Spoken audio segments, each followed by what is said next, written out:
అర్ధరాత్రి వేళ శేషుడు వస్తాడు, కల్పవృక్షములు వస్తాయి, వాటి పువ్వులతో పూజ చేసి వాటి పళ్ళు ఆయనకి పెట్టి పెడతాయి. అంతర్హితంబులై మీరు వెళ్ళి చూద్దామంటే మీకు కనపడవు, మీ కంటి శక్తికి కనపడని రీతిలో వస్తాయి. అంతర్హితంబులై అర్చించు ఈశానం ఫల పుష్పముల కల్ప పాదపములు. కామధేనువు ఇందు ఖండేందు శేఖరు నుధాస్యదారల నొలలార్చు. రాత్రి కామధేనువు తన దూడతో వస్తుంది, ధేనువుతో వచ్చి పరమేశ్వరుని యొక్క విశ్వనాథలింగం దగ్గరికి వెళ్ళి 2 కాళ్ళు ముందు పెట్టి ఆ పొదుగు ఆయన శివలింగం మీద వచ్చేటట్టుగా పెట్టి పాల ధారలు అలా కురిపించేస్తుంది. తెల్లటి పాలలో నల్లటి ఆ శివలింగం ఇలా తడిసి ముద్దయిపోయి పాలతో ఇలా నిండిపోయే వరకు పరమశివుడు అబ్బా కామధేనువా నాకు ఇంకా చాలు పరవశించిపోయాను అనేంత వరకు ఓలలారుస్తుంది టైంకి, అలా విడిచిపెడుతుంది పాలు. కాబట్టి అక్కడ కామధేనువు నిలబడి అభిషేకం చేస్తుంది ఆయన్ని. కామధేనువు ఇందు ఖండేందు మౌళి ఇందు ఖండేందు శేఖరు నుధాస్యదారల నొలలార్చు. అక్కడ 9 మనులు, అక్కడ ఉండేటటువంటివి 9 నిధులు, నవనిధులు అంటుంటాం కదా మనం, అవి కంఠే కాలునకిచ్చు నిర్మల మనులు కానుకలు కాగా నిర్మలమైనటువంటి మనులు తీసుకొచ్చి రాత్రి వేళలో ఆ 9 నిధులు కూడా ఒక్కొక్క మణిని పరమశివుడికి ప్రసాదించి ఆయన అనుగ్రహం కోసం ఆయనకి కైంకర్యంగా సమర్పించుకుని వెళ్ళిపోతాయి. కాబట్టి నవనిధులు వచ్చి ఇక్కడ విశ్వనాథలింగాన్ని సేవిస్తూ ఉంటాయి. ఇది ఈ కాశికాపట్టణంబు శంకరుని నెలవు. పరమశివుడికి చిరునామా చెప్పవలసి వచ్చింది అనుకోండి, కైలాసం కాదు ఈ భూమండలం మీద ఏదో తెలుసా అండి, ఇదే శివ కాశీ అంటే వెళ్ళిపోతుంది. ఇదే ఆయన అడ్రస్. మీకు బాగా అర్థమయ్యేట్టు నేను మాట్లాడాలి అంటే, కాబట్టి ఆయన ఉండే ప్రదేశం, ఆయన తిరిగే ప్రదేశం, ఆయన తినే ప్రదేశం, ఆయన పార్వతీదేవితో కలిసి ఉండే ప్రదేశం ఇదే. ఆయన ఇక్కడ ఉంటాడు కాబట్టే 33 కోట్ల దేవతలు త్రిమూర్తుల్లో మిగిలిన వాళ్ళు ఇక్కడికి వచ్చి ఆయనతో మాట్లాడి ఆయన అనుగ్రహాన్ని పొంది వెడుతుంటారు ఇప్పుడు. కాబట్టి ఎప్పుడూ కూడా ఆ వారణాసి పట్టణము, కాశికా పట్టణము శంకరుని నెలవు, పరమేశ్వరుని యొక్క నెలవు.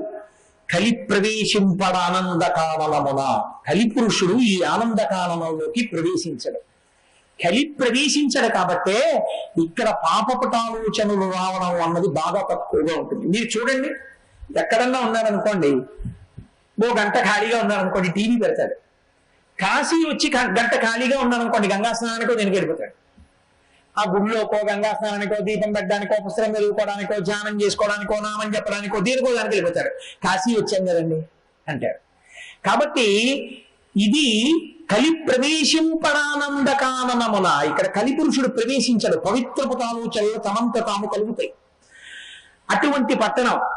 ఈ పట్టణంలో కలి ప్రవేశింపడానంద కాననమున శ్రీనివాసంబు వారాణసి పట్టణంబు.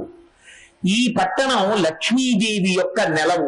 ఎందుకో తెలుసా అండి, లక్ష్మీ కటాక్షం కలగాలి అంటే పరమశివానుగ్రహం చేతనే కలుగుతుంది. అందుకే ఐశ్వర్యం కలగాలి అంటే లోకంలో ఏం చెప్తారంటే మారేడు దళాలతో పరమేశ్వరుణ్ణి పూజ చేయండి అని చెప్తారు. పరమేశ్వరుణ్ణి మారేడు దళాలతో పూజ చేయడం అంత తేలికని మీరు అనుకోకండి. మారేడు దళాన్ని పూజ చేసేటప్పుడు ఆకులు చేతికి తగలకూడదు నిజానికి. ఎందుకంటే దళానికి ఆకు రాలిపోతే ఆ పాపం మీది. ఈయన మాత్రమే పట్టుకుని వెయ్యాలి. అది బోర్లా పడితే సరస్వతీ కటాక్షం, ఈయన తగిలితే లక్ష్మీ కటాక్షం. అందుకే సాధారణంగా భార్య సహాయంతో, పిల్లల సహాయంతో చేస్తారు పూజ. వాళ్ళు తుడిచి, మీరు ఎప్పుడైనా పెద్ద పెద్ద పీఠాలు పెడితే, కంచికామకోట పీఠంలో మీకు కనపడుతుంది ఎదురుగుండా, పరమాచార్య స్వామి గారి సన్నిధానం దగ్గర బృందావనంలో మారేడు దళాలను తుడుస్తారు జాగ్రత్తగా. ఏం శంకర్ గారు చక్కగా తుడిచి వెదురు బుట్టల్లో పేరుస్తారు. ఎందుకని అంటే పరమేశ్వరుడికి మీరు అంత గొప్ప శక్తినివ్వగలిగిన మారేడు దళాన్ని బూజుతో కాని, సాలెపురుగుతో కాని, చీమతో కాని చేసేసారా, ఆ పాపం మీదే. అది ఎవరు పుడవాలి మరి? భార్య ఉన్నది ఎందుకు గృహస్థాశ్రమంలో? భర్తకి ఇలాంటి వాటిలో సహకరించి పుణ్యం మూట కట్టుకోవడానికే. ఆవిడ తుడవాలి. అంతేకాని తాను భార్యాస్థానంలో ఉండి కూర్చుని పనిపిల్లలు ఇవన్నీ చేస్తే ఇంకెందుకు కావాలి? అది పనిపిల్ల కడుతుంది ఆ పుణ్యం. అందుకని తుడిచి పళ్ళెంలో పెడితే ఈయనతో పైకెత్తి ఓం నిధనపతయే నమః, ఓం నిధనపతాంతికాయ నమః, ఓం ఊర్ధ్వాయ నమః అని అయ్యారు. లక్షపత్రి పూజ అంత అబద్ధం లోకంలో ఇంకోటి ఉంటుంది. మీరు నిజంగా లెక్కెట్టాడే లక్షలాలు ఎప్పుడూ పెట్టలేదు. లక్షపత్రి పూజ ఏంటి? ఎలా చెప్పావా? అంకే పత్రి పూజ చేశానని చెప్పండి. నేను మారేడుగాలతో పూజ చేసుకునే అదృష్టాన్ని ఈశ్వరుడు ఇచ్చాడంతే. 1,00,000 కోటి నేను అంగీకరించాను. ఎందుకంటే కోటి తక్కువైందో 10 ఎక్కువయ్యాయో నీకు తెలుసా? లెక్క పెట్టి వేశావా?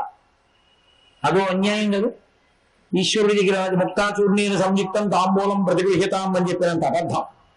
ముత్యం తెచ్చి కాల్చి బూది చేసి వేసావా తమలపాకులో? అయితే ఆఖరణ ఓ మాట అంటున్నాం అనుకోండి, ఇవన్నీ నా మనసు చేత కల్పింపబడ్డాయి, ఏది చేయలేదో భక్తితో చేయించాను అనుకో. దీనికి అది కూడా లేదు. లక్షపత్రి పూజ నువ్వు అంటే నేను చేయకపోతే పూర్తి చేసినట్టు అనుకో అని సంకల్పం కూడా లేదు. లేకుండా ఎందుకు ఆ మాట? పత్రి పూజ చేశానంటే చాలా 1,00,000 కోటి అంకీదుకు దాని పక్కన. కాబట్టి ఒక్క మారేడు దళంతో పూజ చేస్తేనే ఆయన అంత ప్రీతి చెందుతాడే. శివుని శిరమున కాసిన్ని నీళ్లు చల్లి పత్తిరి సుమంతనెవ్వాడు పారవయించు, కామధేనువు వానింటి గాడి పశువు, అల్ల సొరశాఖ వానింటి మల్లె చెట్టు. నిజానికి సింహాచలంలో ఏం చేస్తారండి? నీళ్లు చల్లేస్తారంతే. పట్టుకెళ్ళి నిజంగా అభిషేకం అంటే పరవశించిపోతూ ఇలా పాత్రతో పోస్తున్నాడా ఉద్ధరణితో ఇలా అంటారు. అవన్నీ విసరడం కాదు.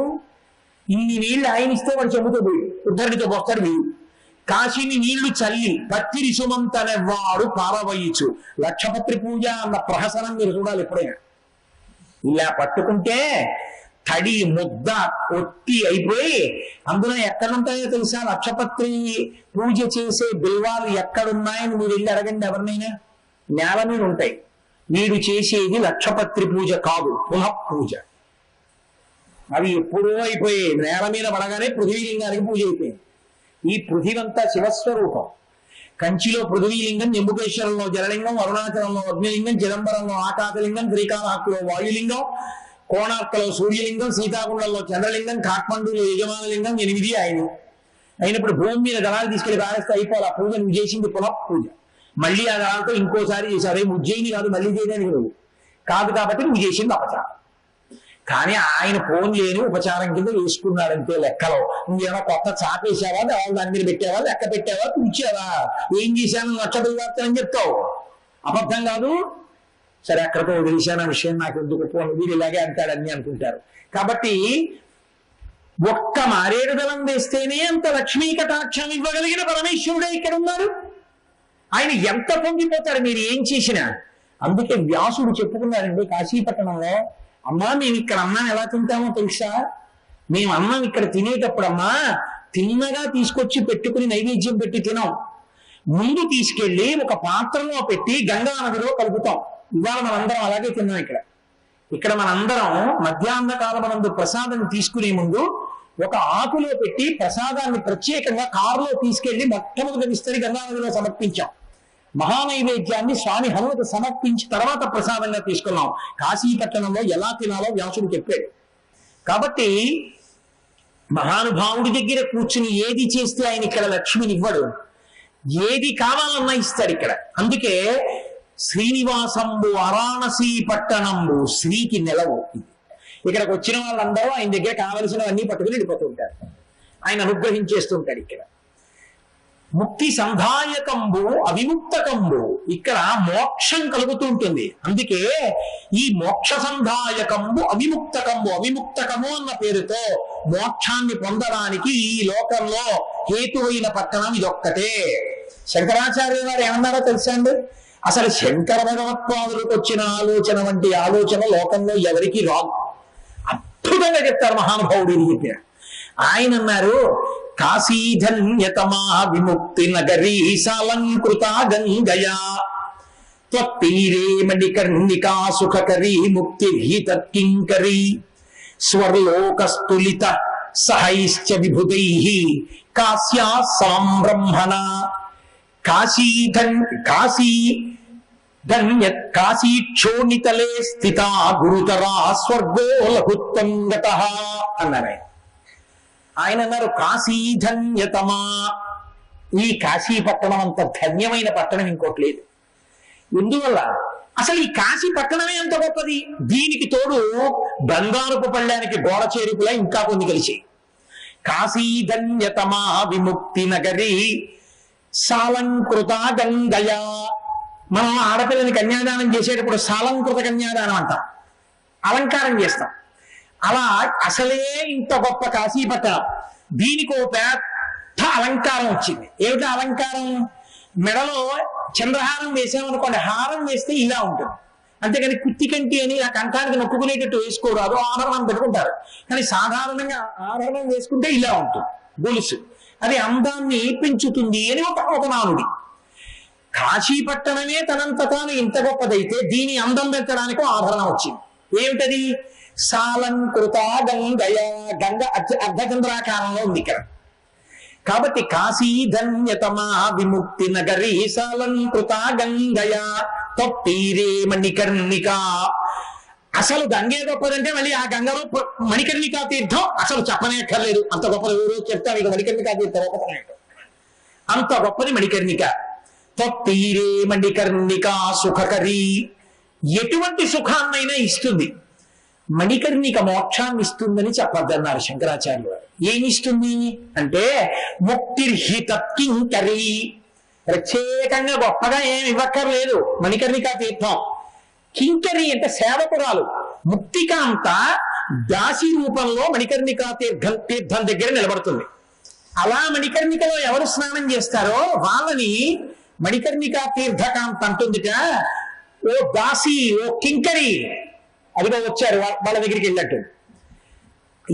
అంత గొప్ప మోక్షం ఎంత తేలిగ్గా వస్తుందంటే వెళ్ళి అక్కడ మునిగితే చాలు, ఆ మణికర్ణికా తీర్థం యొక్క కింకరి సేవకురాలు దాసి అయినటువంటి మోక్షకాంత వరిస్తుంది.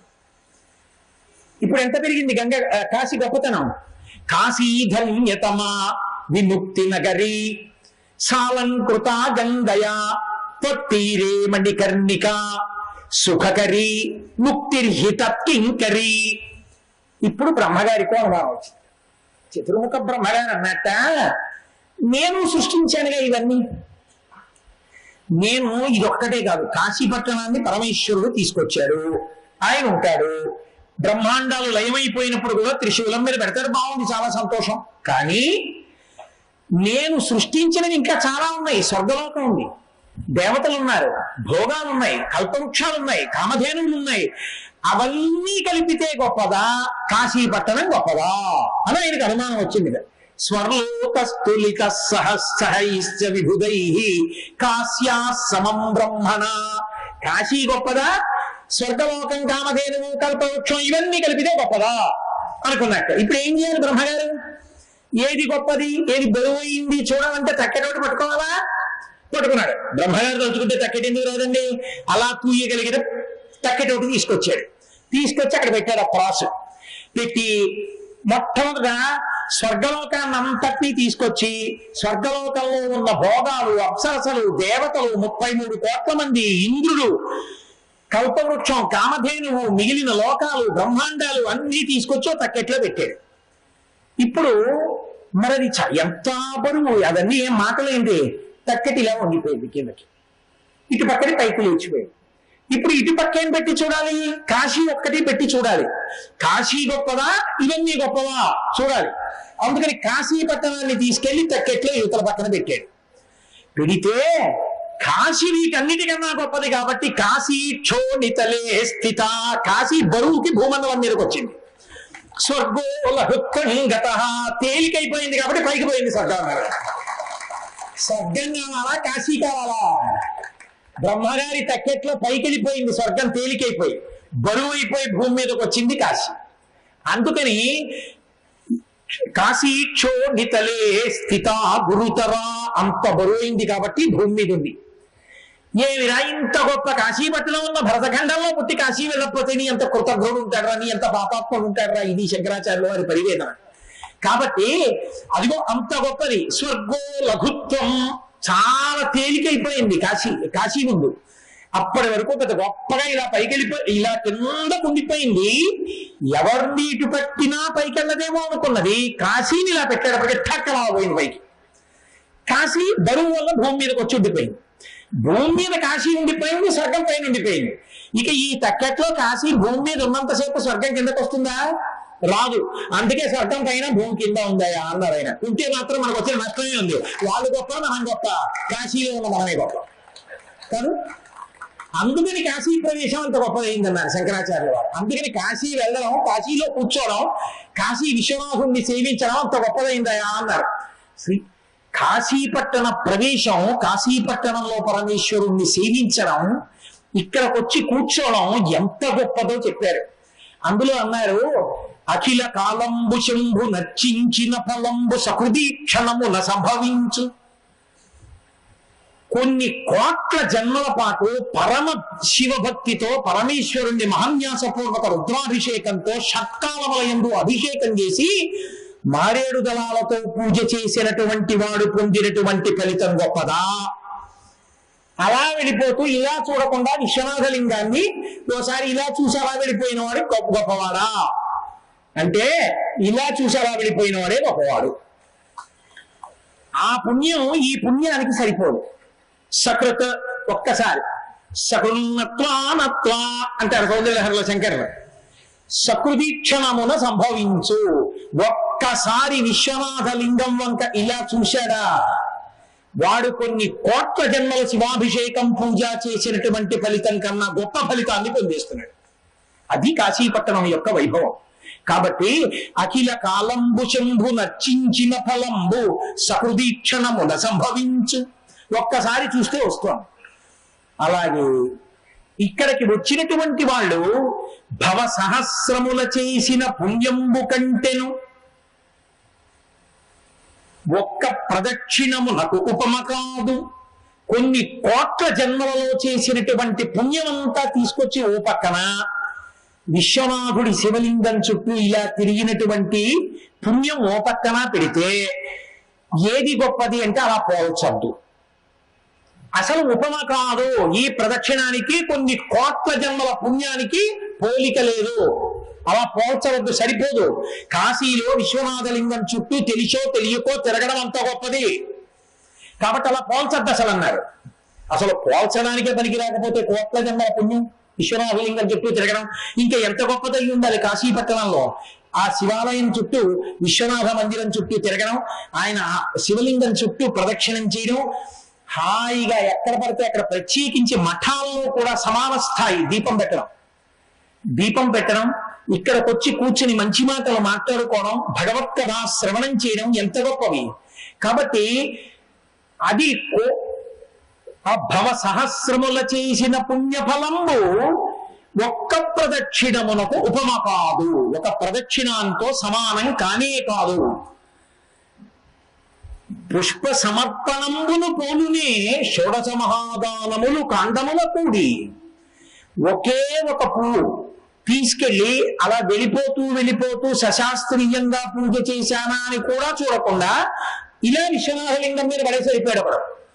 ఇప్పుడు వాడి పుణ్యం గొప్పదా, లేకపోతే 16 రకములైనటువంటి దానములను యథావిధిగా భూదానం, హిరణ్యదానం ఇవన్నీ చేసిన వాడు గొప్పవాడా అంటే కాశీ విశ్వేశ్వరలింగం మీద ఒక పువ్వు వేసిన వాడు అంత గొప్పవాడు. ఒక్క పువ్వు విసిరినవాడు, భక్తితోనో భక్తి లేకనో వెళ్ళి వేశాడు. దీని ముందు షోడశ మహాదానములు కాండములతో కూడి సరిపోన్నారు, చాలదు. అంత గొప్ప ఫలితం కేవలము ఇలా ఇచ్చేస్తారు. కలకూడు అశ్వమేధ బలంబు పంచామృత స్నాన విశేషము ఆచరింప. విధి విధానంగా ఎలా చేయాలో అలా చక్కగా రుద్రాధ్యాయం స్వరంతో చదువుతుంటే పంచామృతములను ఎవరైనా విశ్వనాథుడికి అభిషేకం చేస్తే అటువంటి వారికి కొన్ని అశ్వమేధయాగములు చేసినటువంటి ఫలితాన్ని వారి ఖాతాలో వేసేస్తారు. అంత గొప్ప శక్తి కలిగినటువంటిది కాశీపట్టణం, అంత గొప్ప శక్తి కలిగినది విశ్వనాథ దర్శనం. కాబట్టి వాజపేయ సహస్ర ప్రవర్తనముల కల ఫలమమ్ము నైవేద్య కల్పనమున. విశ్వనాథుడి దగ్గరికే వెళ్ళక్కర్లేదు. ఇక్కడ మనం అన్నం తినేటప్పుడు ఇది విశ్వనాథునకు చెందుగాక గంగా నది ఎందు కలిపారు. నైవేద్యం పెట్టి తిన్నారు అంతే. ఆ ఫలితం దేనికి వేస్తారంటే కొన్ని కోట్ల వాజపేయి యాగములు చేసినటువంటి వాడికి వచ్చేటటువంటి ఫలంతో సమానమైన ఫలితాన్ని ఇక్కడ ఈశ్వరుడికి సమర్పణం చేసి తిన్నవాడికి ఇస్తారు. కాబట్టి అందుకని కాశీపట్టణం అంత గొప్పది. కాశీ వెళ్ళాం అన్న మాటకి అంత శక్తి రావడానికి కారణం అదే. కాబట్టి వాజపేయ సహస్ర ప్రవర్తనముల వలన కలుగు ఫలమప్పు నైవేద్య కల్పనమున. ఇటువంటి కాశీపట్టణం ఉందే, ఇది అత్యద్భుతమయ్యా. ఇటువంటి పట్టణానికి వచ్చి మహానుభావ దీన్ని ఇది ఎంత ఈ చిత్తగించి బాగా తెలుసుకుని ఈ విషయాలన్నీ నువ్వు విశ్వనాథు అభవు కాశికానాథు సేవించి తరించు సంయమేంద్ర. సుబ్రహ్మణ్యేశ్వర స్వామి వారు అగస్త్య మహర్షితో చెప్పినటువంటి మాటలు, అందుకని సంయమేంద్ర అంటారు. ఆ కాశికాపట్టణానికి వెళ్ళి కాశికాపట్టణంలో ఉండి ఒక్క నైవేద్యం పెట్టినా, ఒక్క పువ్వు వేసినా, అభిషేకం చేసినా అంత గొప్ప ఫలితాన్ని పరమేశ్వరుడు ఇక్కడ కృప చెయ్యగలడు. అంత గొప్ప పట్టణము కాశికాపట్టణము. అందుకే కాశీయాత్ర విషయంలో ఒక గొప్పతనం చెప్తారు.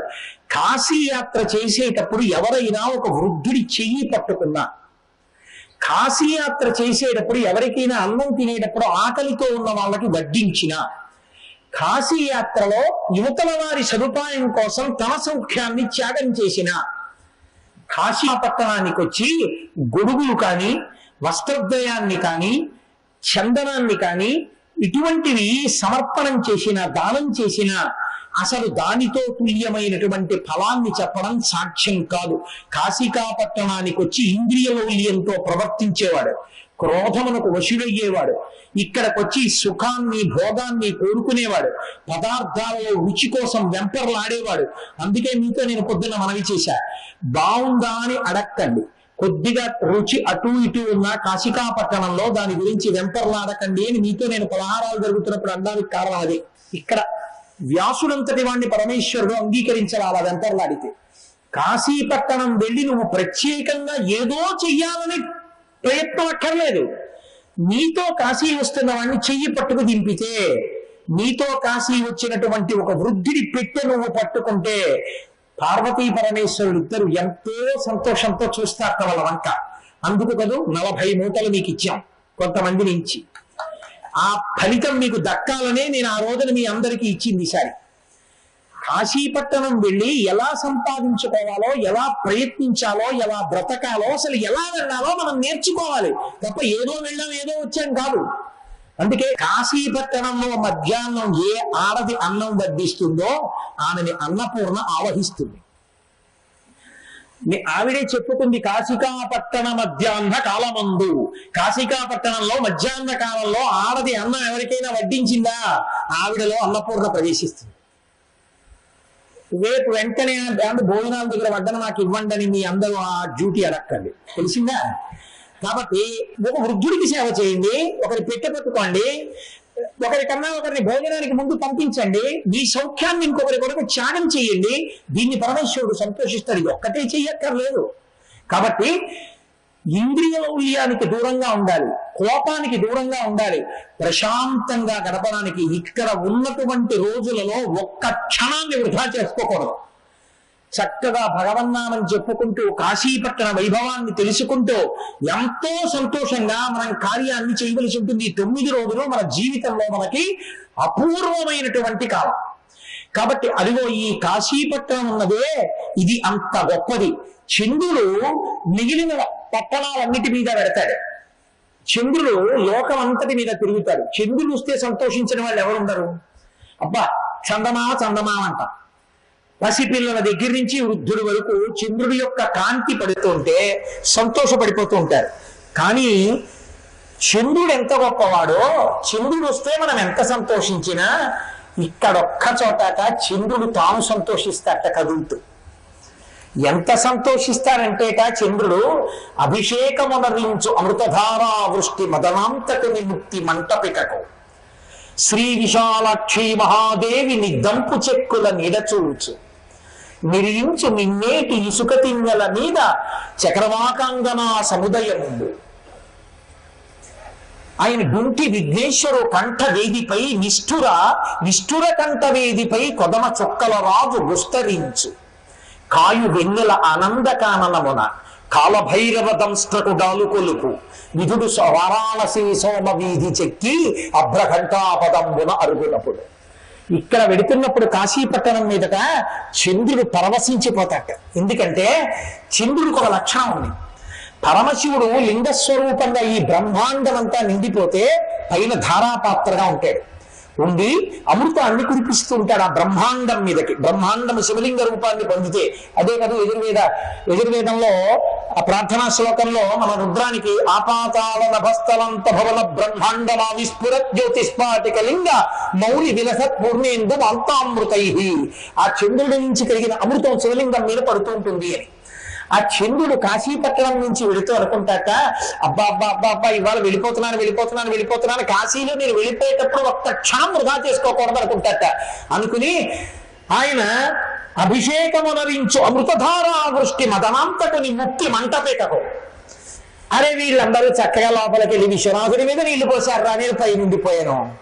లోపల విశ్వనాథలింగం మీద పోయలేను కానీ ఓ పని చేస్తానని చెప్పి ఆయన ముక్తి మంటపం మీద తన కిరణములతో అమృతధారలు కురిపిస్తూ శివాలయానికి అభిషేకం చేస్తూ వెళ్తాట. శ్రీ ఉమామహేశ్వర పరబ్రహ్మార్పణమస్తు. స్వస్తి.